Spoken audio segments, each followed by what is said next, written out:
right, welcome. This week we're going over posture. So more particularly, I know there's a lot of people who now work from home. So we want to go over at-home posture.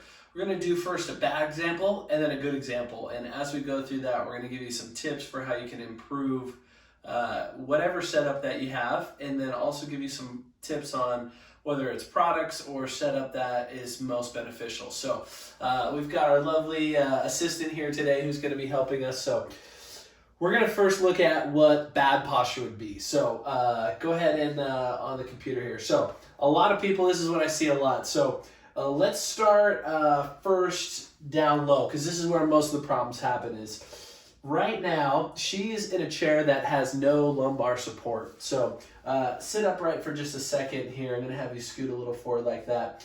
When we look at the spine, we have to remember there should be a C-shaped curve in the low back. Mid-back comes up, and then in the neck, we have another C-shaped curve there. So we want to be supporting those curves. When she's leaning forward like this, that back, instead of the nice C-shaped curve, it's flattened, and we're even going the other way. So all the muscles on her low back are just getting pulled, really pulled all day, as well as the disc in the front as she's leaning forward are being squished. Her hip flexors are pulled really tight here. So because of that, that then allows her shoulders to roll forward, her head to come forward as well, and we get into that hunch stage. So I see this a lot. So the first thing to do is we want to correct it in the low back by getting support back here. So this chair obviously doesn't do that. A small pillow can do that.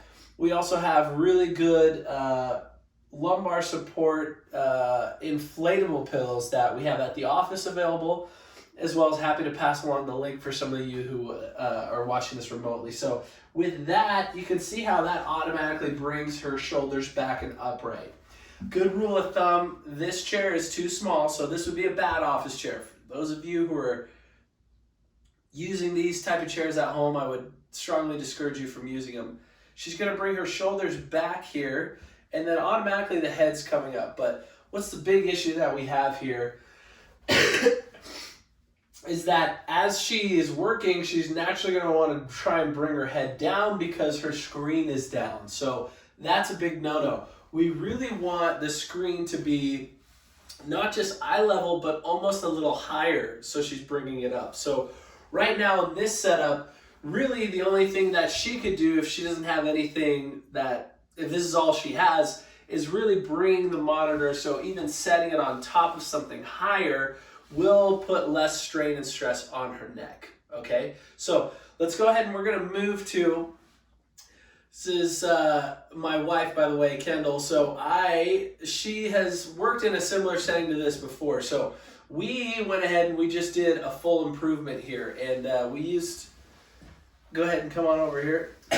So we did a full assessment and tried to see what's going to be the best position for her posturally and then work stuff she's doing. So I'm going to turn the camera over this way so we can take a better look here.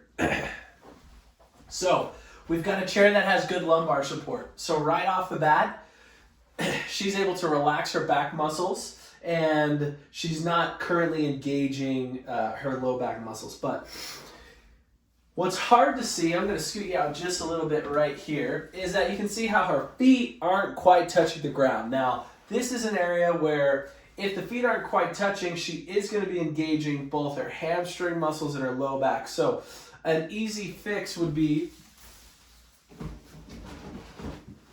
getting something as simple as even a shoebox, having her bring her feet up, and then resting the feet on the shoebox.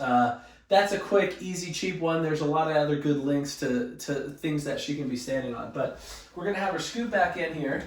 Good.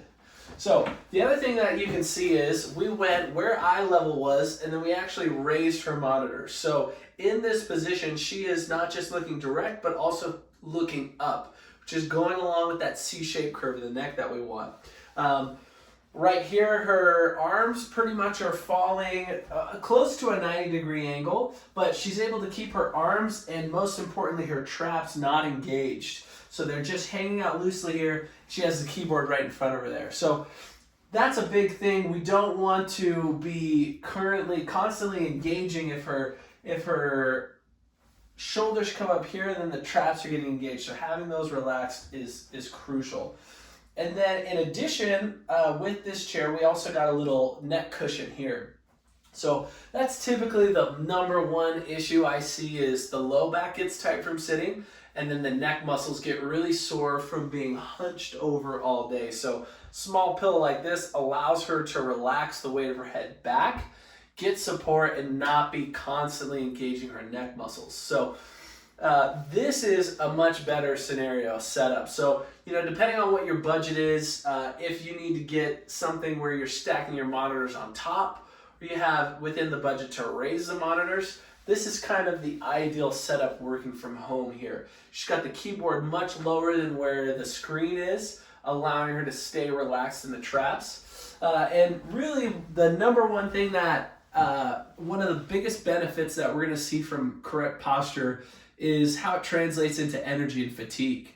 Think if all day that we're hunched over forward, we're keeping our shoulders up by our ears, we're contracting muscles and we're having them tight all day. And that requires energy. So by getting in the right posture and putting the least amount of tension on your muscles and your spine, we're conserving and using the least amount of energy that we need. So long-term fatigue heavily related with poor posture. So these are just a couple easy, quick fixes that you can do. So to go over it again, we're going to raise the screen monitor. We're going to get a chair or some kind of extra support that pushes the low curve out.